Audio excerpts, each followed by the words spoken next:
നമ്മുടെ മലയാളത്തിൽ തന്നെ അണ്ടർ റേറ്റഡ് ആയിട്ടുള്ള നിരവധി സിനിമകളുണ്ട്. അങ്ങനൊരു ചിത്രം ഇറങ്ങിയത് അറിയാത്തവര് വരെ ഉണ്ടാകാം. കണ്ടന്റ് കൊണ്ട് എന്നും മുന്നിൽ തന്നെയാണ് മലയാള സിനിമ. എന്നാൽ കണ്ടന്റ് ഉണ്ടായിട്ടും ആരാലും അറിയപ്പെടാതെ പോയ മലയാള സിനിമകൾ പരിചയപ്പെടാം.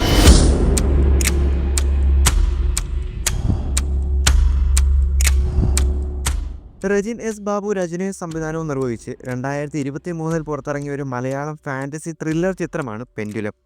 വിജയ് ബാബു, ഇന്ദ്രൻ, ശോഭി തിലകൻ, ദേവിക രാജേന്ദ്രൻ, അനുമോൾ, രമേശ് പിഷാരടി, സുനിൽ സുഗത, ബിജു സോപാനം എന്നിങ്ങനെ നല്ലൊരു താരനിരയുള്ള ചിത്രം കൂടെയാണ് പെൻഡുലം. ചിത്രത്തിൻ്റെ ഏറ്റവും വലിയ പോസിറ്റീവ് എന്ന് പറയുന്നത് അതിൻ്റെ കൺസെപ്റ്റ് തന്നെയാണ്. മലയാളത്തിൽ ഇതിനു മുൻപോ ശേഷമോ ഇങ്ങനൊരു ചിത്രം വന്നിട്ടുണ്ടോ എന്ന് സംശയമാണ്. ഒരു വ്യത്യസ്തമായ കൺസെപ്റ്റ് എന്ന് തന്നെ പറയാം. വ്യത്യസ്തത മാത്രമല്ല, അത് നല്ല രീതിക്ക് തന്നെ എക്സിക്യൂട്ട് ചെയ്തിട്ടുണ്ട് എന്നുകൂടി പറയാം. ഡോക്ടർ മഹേഷാണ് കേന്ദ്ര കഥാപാത്രമായി വരുന്നത്. ഒരു ദിവസം ഫാമിലിക്കൊപ്പം ഒരു ട്രിപ്പ് പോയ സമയത്ത് ചില അസ്വാഭാവിക സംഭവങ്ങളൊക്കെ അദ്ദേഹത്തെ ചുറ്റിപ്പറ്റി നടക്കുന്നു. പിന്നീട് അതിൻ്റെ സത്യാവസ്ഥ അറിയാനുള്ള മഹേഷിൻ്റെ അന്വേഷണങ്ങളും മറ്റുമാണ് ചിത്രം പറഞ്ഞു പോകുന്നത്.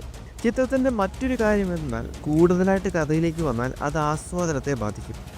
കാരണം അത്തരമൊരു പ്ലോട്ടാണ് ചിത്രത്തിൻ്റേത്. വിജയ് ബാബു ആണ് ഡോക്ടർ മഹേഷ് എന്ന കഥാപാത്രം ചെയ്തിരിക്കുന്നത്. നന്നായിട്ട് തന്നെ അദ്ദേഹം അത് ചെയ്തിട്ടുണ്ട് എന്ന് തന്നെ പറയാം. എന്താണ് സംഭവം എന്നറിയാനുള്ള ഒരു ആകാംക്ഷ ഉടനീളം സമ്മാനിക്കുന്നുണ്ട്. അതുകൊണ്ട് തന്നെ പരിഗണിക്കാവുന്ന ഒരു ചിത്രം തന്നെയാണ് Pendulum. Lucid dream, time travel കൺസെപ്റ്റിലുള്ള ചിത്രങ്ങൾ നമ്മൾ പലതും കണ്ടതായിരിക്കും. മറ്റ് ഭാഷകളിൽ അത്തരം ചിത്രങ്ങൾ നിരവധി വന്നു പോയതുമാണ്. പരീക്ഷണ ചിത്രങ്ങളോട് പൊതുവെ താല്പര്യമില്ലാത്ത മലയാളത്തിൽ നിന്നും ഇങ്ങനൊരു ചിത്രം വന്നപ്പോൾ, അതും അത്യാവശ്യം നല്ലൊരു ചിത്രം വന്നപ്പോൾ അധികമാരും ശ്രദ്ധിക്കപ്പെടാതെ പോയി എന്നത് മറ്റൊരു വസ്തുതയാണ്. ചിത്രത്തിൻ്റെ ഛായാഗ്രഹണം മികച്ചതായിരുന്നു എന്ന് തന്നെ പറയേണ്ടി വരും.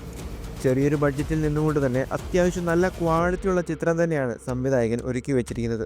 അധികം കോംപ്ലിക്കേഷൻസ് ഇല്ലാതെ തന്നെ എല്ലാവർക്കും മനസ്സിലാകുന്ന തരത്തിൽ വളരെ മനോഹരമായിട്ട് തന്നെ അത് അവതരിപ്പിച്ചിട്ടുണ്ട്. 1-2 കഥാപാത്രങ്ങൾ ഒഴിച്ചാൽ ബാക്കി എല്ലാവരും നല്ല രീതിക്ക് തന്നെ ചെയ്തിട്ടുണ്ട് എന്ന് തന്നെ പറയാം. മലയാളത്തിൽ നിന്നും ഇത്തരമൊരു സിനിമ വരുമ്പോൾ അത് വിജയിപ്പിക്കുക എന്നൊരു കാര്യം കൂടിയുണ്ട്.